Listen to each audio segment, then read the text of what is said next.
have from the audience, unless anyone wants to submit more right now, is around making a claim on the insurance. So what happens when a buyer or seller makes a claim? Okay, so on a seller policy, just going back to the diagram, the trigger is always a breach of the rep or warranty provided by the seller to the buyer.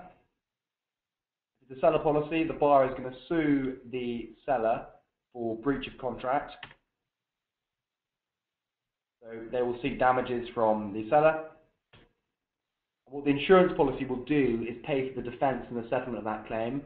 So in practice, what this means is the insurer will be advised of the claim as soon as the seller receives it, and then they will sit alongside them. They will reimburse their defence costs.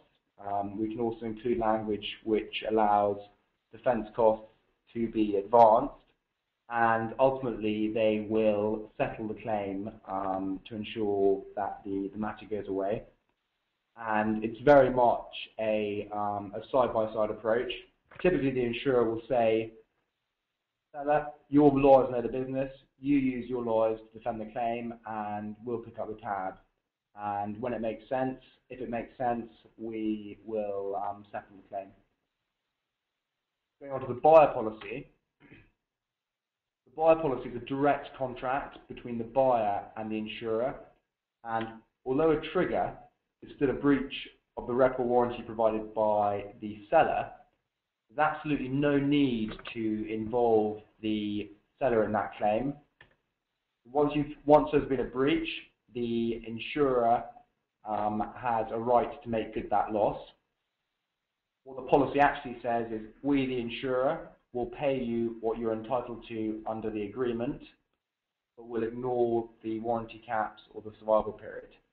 We'll make good the financial loss that you've suffered as a result of a breach of warranty, and then the claim is made directly against the insurer, and there's no need to involve the seller whatsoever.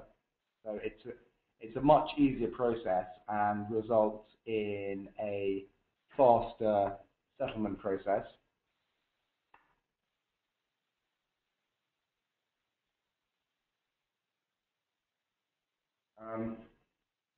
Would you like me to elaborate on that or anything? No, I think that rehash of the processes was very thorough. Thank you, Richard. And so that does it for questions we have from the audience. Is there anything else that either of you would like to add?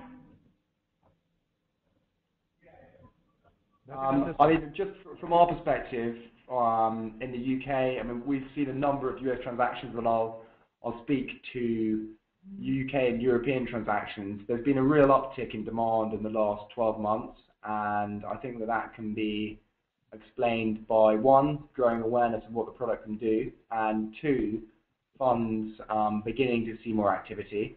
And funds who are selling assets, they need to return money to investors, and this insurance policy is a great way of making an exit, providing potential buyers with all the protection that they need, but yet limiting your risk and allowing full distribution to investors.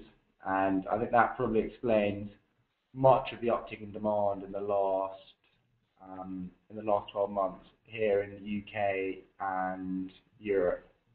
I mean, Dan, are you seeing a similar sort of activity